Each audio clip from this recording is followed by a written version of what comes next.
kali ini sesuai dengan yang telah disebutkan kemarin ya, pertemuan di sini kita akan membahas tentang konfigurasi elektron. Mungkin sebelum belajar, silakan ketua kelasnya untuk disiapkan terlebih dahulu.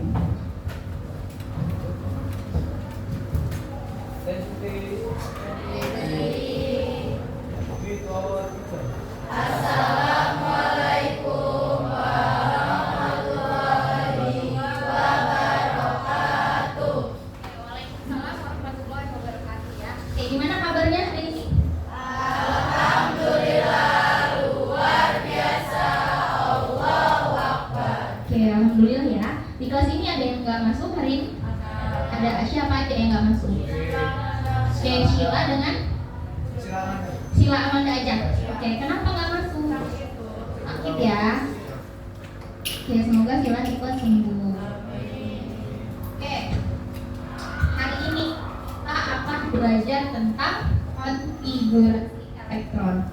Sebelumnya ada yang tahu nggak apa itu konfigurasi elektron? Oke, Zaki, kira-kira konfigurasi elektron itu apa?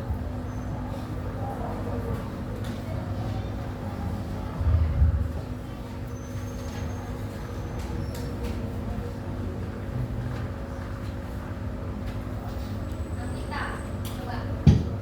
Konfigurasi elektron apa?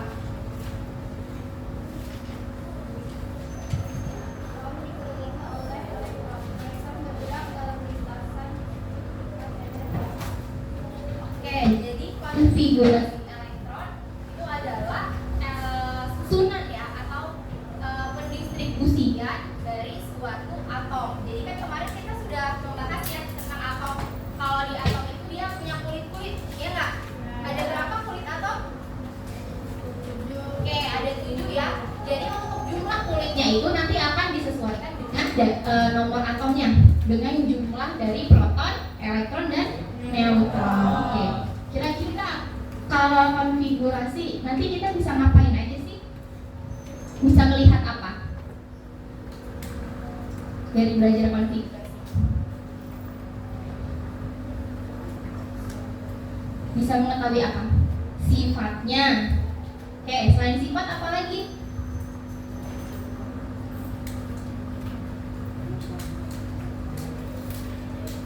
Oke, dari sifatnya, kemudian letaknya ya. Nanti kan kita akan belajar tentang gimana sih menentukan periode dan golongan.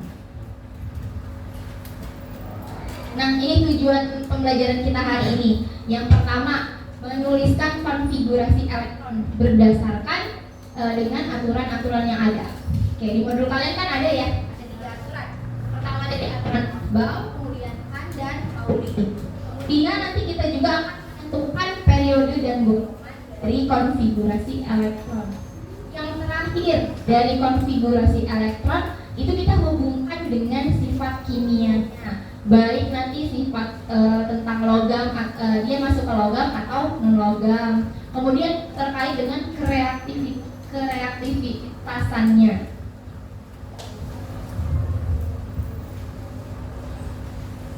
Oke, ini ya. Ada 3 gambar, kelihatan nggak di belakang? Oke, yang pertama ini ada gambar apa? Oke, antasida. Kalau antasida itu obat apa? Oke, asam lambung ya biasanya ya. Pasti kalian pernah kan minumnya. Oke, antasida ini yang namanya aluminium hidroksida, ada magnesium hidroksida. Kalau kita tuliskan senyawanya, itu kan ada AF dengan hidroksida ya. Nah, nanti dari konfigurasi elektron ini kita akan belajar kenapa sih dia bisa terbentuk senyawa aluminium hidroksida itu. Next, ada selanjutnya obat apa? Tablet tambah darah ya. Biasanya cewek-cewek nih suka minum ya kan? Karena kalau cewek-cewek kan suka menstruasi ya tiap bulan. Jadi kita harus rutin minum tablet tambah darah. Oke, kalau tablet tambah darah itu isinya apa sih kira-kira? Oke, zat besi. Kalau zat besi itu unsurnya apa dia? Unsurnya adalah zat besi. F. Oke, ya nggak? Lihat di tabel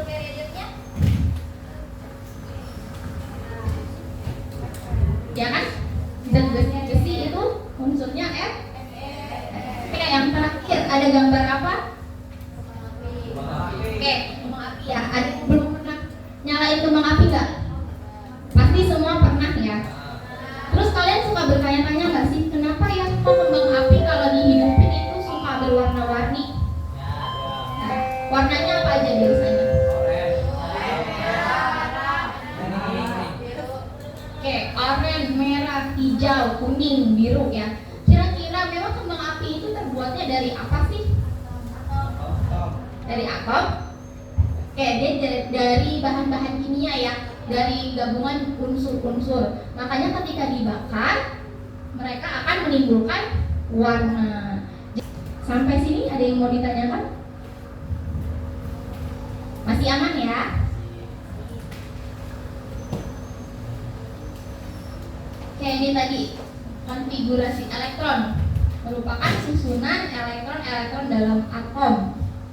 Kan kemarin kita sudah belajar ya. Kemarin kita belajar tentang atom. Atom itu terdiri dari apa aja sih? Dari elektron. Oke, elektronnya apa aja? Ada? Ada proton, elektron, dan neutron. Oke, kalau neutron itu kan dia inti atom ya. Jadi kalau bentuk atom itu dia pasti ada intinya. Kemudian dikelilingi oleh elektron.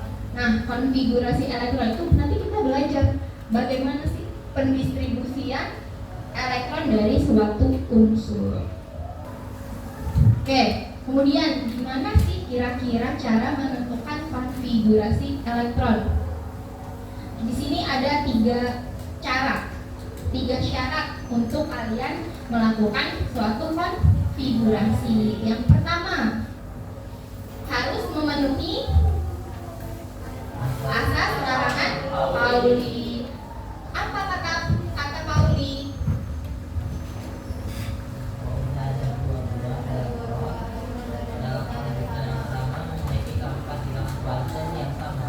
Oke, jadi masing-masing itu hanya boleh terisi oleh dua elektron ya. Penulisannya juga harus atas ke bawah. Selanjutnya ada apa lagi? Ada aturan Aufbau. Yang enggak, yang kayak ular di modul kalian? Ya kan? Oke, jadi nanti ketika penulisan konfigurasi elektron, kita mengacu pada si Aufbau itu. Jadi penulisannya tuh harus sesuai. 1S dulu, kemudian 2S, kemudian 2P, 3S, 3P, dan 4S, gitu ya. Nah, masing-masing elektronnya kira-kira berapa sih? Kalau misalnya S itu 1. Kalau S itu maksimal jumlah elektronnya ada? Oke, 2. Kalau P? Oke, P 6 ya. Kemudian ada apa lagi? D ya? Oke, D berapa? 10. Oke, 10. Kalau F? Oke, 14 ya. Kemudian terakhir ada namanya kaidahan. Kaidahan itu seperti apa sih? Apa itu kaidahan? Eki, apa kaidahan? Elektron yang berada di suatu orbital menempati orbital kosong dengan arah rotasi yang sejajar. Oke, dengan arah rotasi yang sejajar. Jadi dia hampir sama nih dengan si larangan Pauli. Jadi itu harus kotak-kotaknya diisi dulu, kolomnya diisi dulu, naik ke atas. Ketika sudah penuh, baru bisa kita isi kotak-kotaknya ke bawah, gitu ya. Oke, selain itu, selain dengan sukulit ya, namanya kita kalau SPDS itu kita sebutnya adalah subkulit. Nah, selain subkulit kita juga mengenal yang namanya kulit atom. Nah, kalau kata Aufbau, atom itu punya kulit berapa? 7 ya, banyaknya 7. Oke, jadi untuk atom itu kan ada 7 lapisan. Nah, untuk masing-masing lapisan itu dimulai dari K, L, M, N dan seterusnya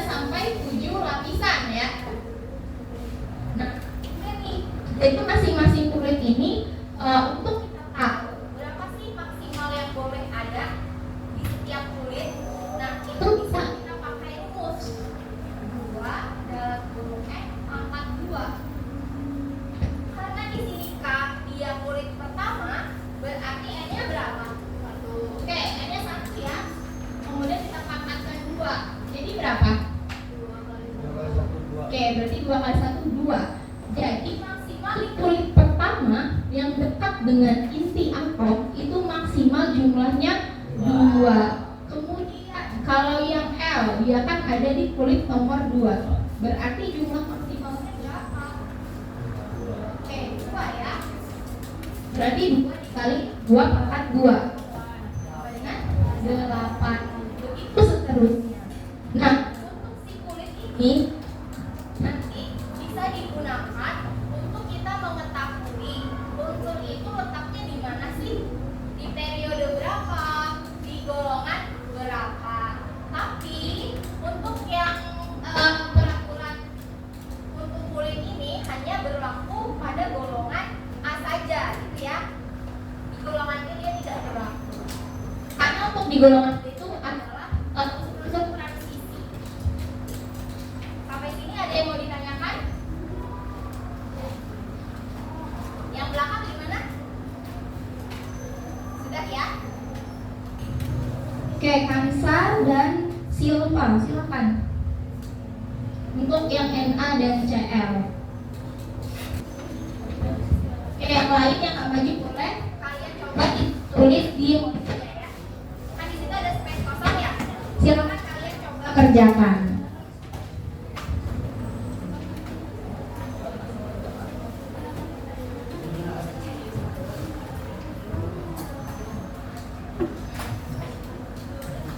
Jadi untuk kalian ini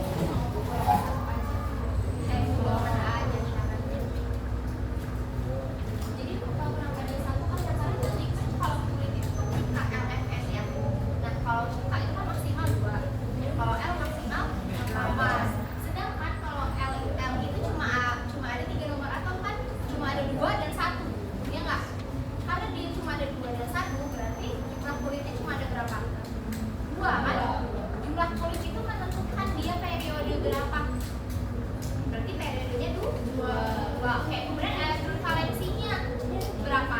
Elektron valensi itu adalah kulit terluar. Jadi kulit terluarnya berapa? 1. Makanya dia golongan 1A.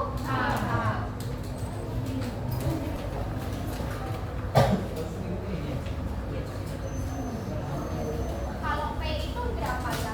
Kulit maksimalnya 6. Kenapa bisa dipakai 3?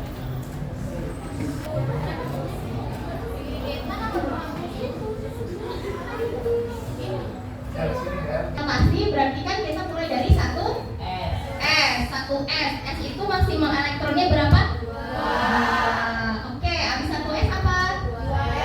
2 S. 2. Kemudian 2 P. P maksimal berapa? 6. Oke, sampai sini kita hitung atasnya.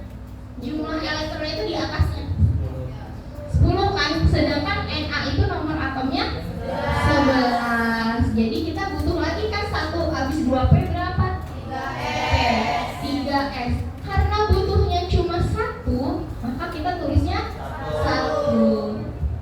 Oke, sampai sini paham?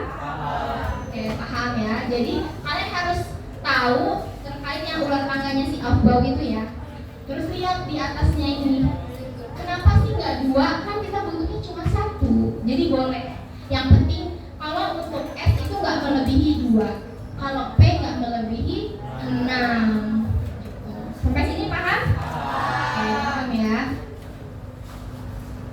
Oke, ini masih 2P ya yang ngerjain Na. Ya kan? Habis 1S, 2S, kita harus ke 2P dulu. Kita melihat ular tangganya ya.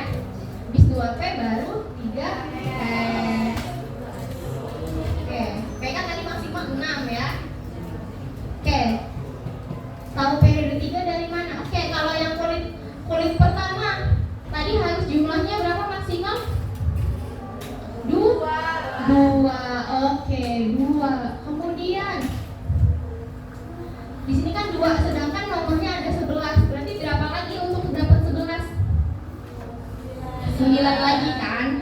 Tapi kalau untuk di kulit L, ini kan kulit pertama ya. Kulit pertama Kak. Kalau untuk di kulit L itu maksimal berapa? 8. Oke. Selanjutnya, karena kan udah 2 kulit tapi ternyata baru 10. Berarti kita buka lagi kulitnya. Kurang berapa lagi? Oke, 1. Berarti notasinya adalah 281. Nah, 281. Kira-kira maksudnya ke periode apa?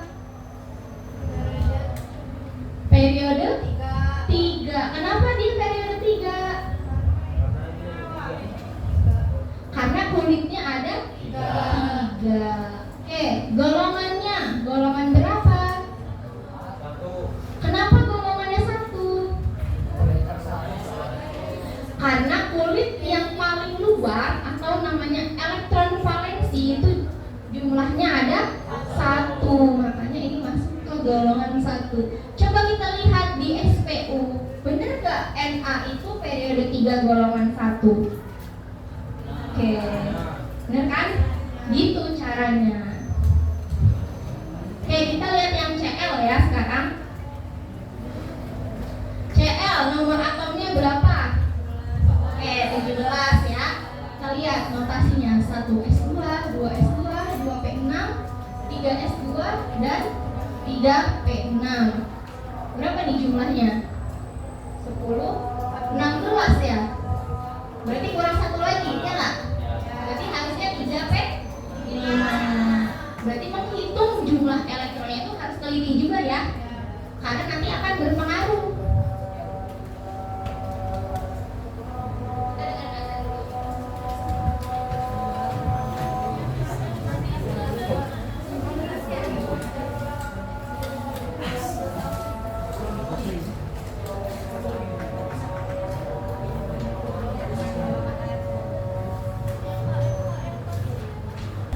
Oke, jadi nanti ini ada kertas HPS. Jadi masing-masing kelompok akan dapat 1 kertas HPS. Udah tahu ya kelompoknya 1 sampai 6 sudah dibagi ya?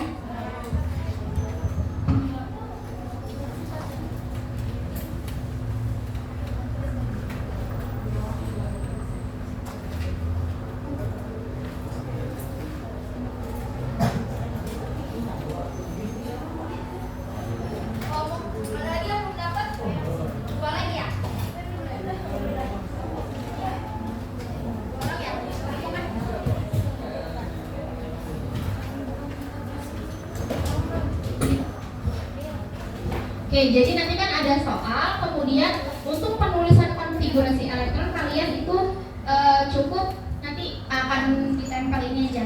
Jadi nggak ditulis dengan pulpen, tapi nanti kita pakai tempelan-tempelan si konfigurasi elektron, gitu ya. Jadi biar lebih berwarna. Oke, ini soalnya ya.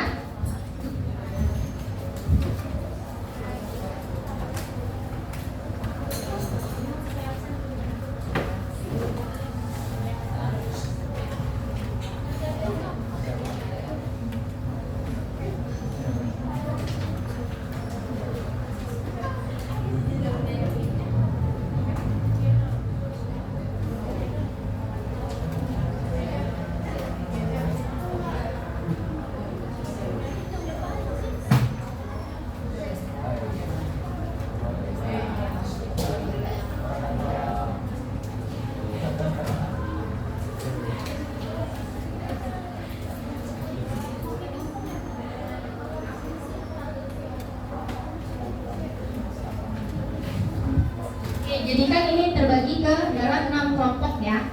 Untuk kelompok yang genap akan dapat 2 unsur, unsur H dan unsur Cl. Sedangkan untuk kelompok ganjil akan dapat unsur Na dan Cl. Instruksinya seperti apa? Oke, nanti kalian di kertas HPS itu silakan tuliskan kelompok berapa, kelas A atau B, kemudian anggapannya siapa aja.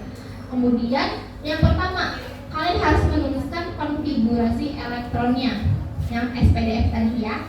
Kemudian tuliskan notasi kulitnya. Kulitnya tadi yang KLMN gitu ya. Kemudian setelah itu kalian tentukan periodenya berapa, golongannya berapa, kemudian sifatnya tuh apa sih? Di sini kan ada dua unsur ya. H itu sifatnya apa, CL itu sifatnya apa, gitu ya. Oke, silakan boleh dikerjakan.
Ini kan kelompok 1 memaparkan hasilnya ya. Silakan kelompok ganjil yang lain lihat hasilnya. Apakah ada yang berbeda atau sama aja? Kalau berbeda silakan kalian boleh berpendapat. Oke, silakan kelompok 1. Assalamualaikum warahmatullahi wabarakatuh. Untuk periodenya, periode 3, golongannya ada golongan 1A dan sifatnya yaitu logam. 281 yaitu sifatnya logam.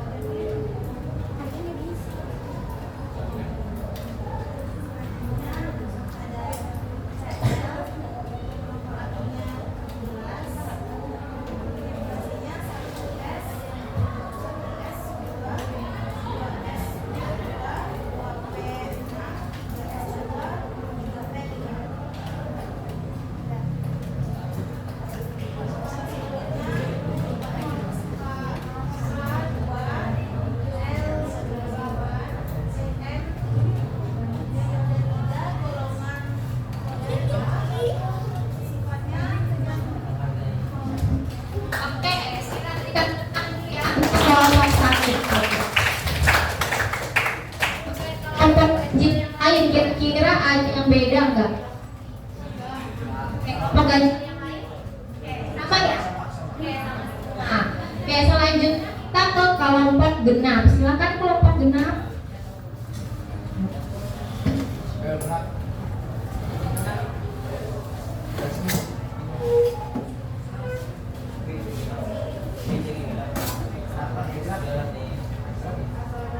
Warahmatullahi wabarakatuh.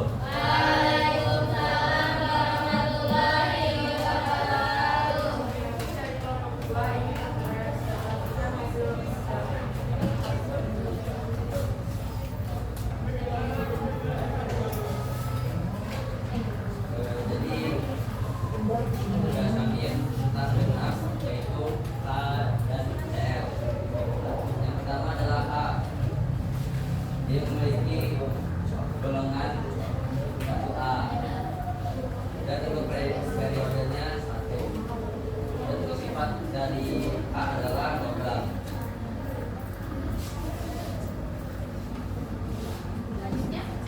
Selanjutnya CL. Untuk golongannya 7A. Periodenya K, L, dan M.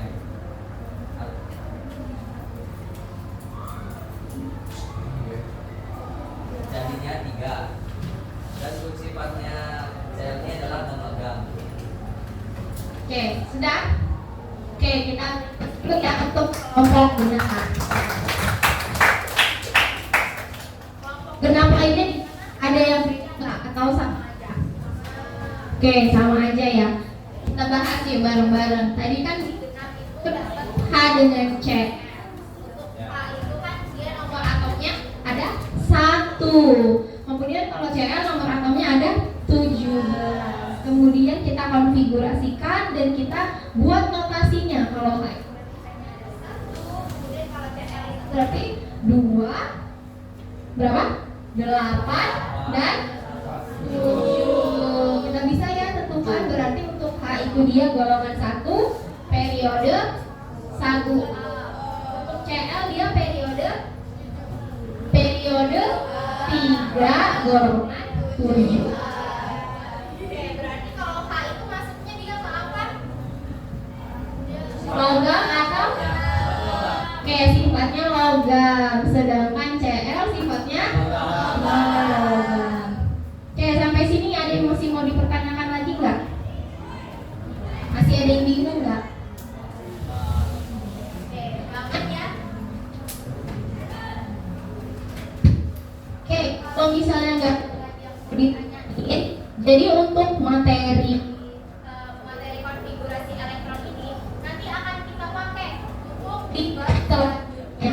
Jadi bab selanjutnya itu kita akan belajar tentang ikatan kimia. Nanti ikatan kimia itu ada kompak, jadi makanya kenapa kita belajar ini gitu ya.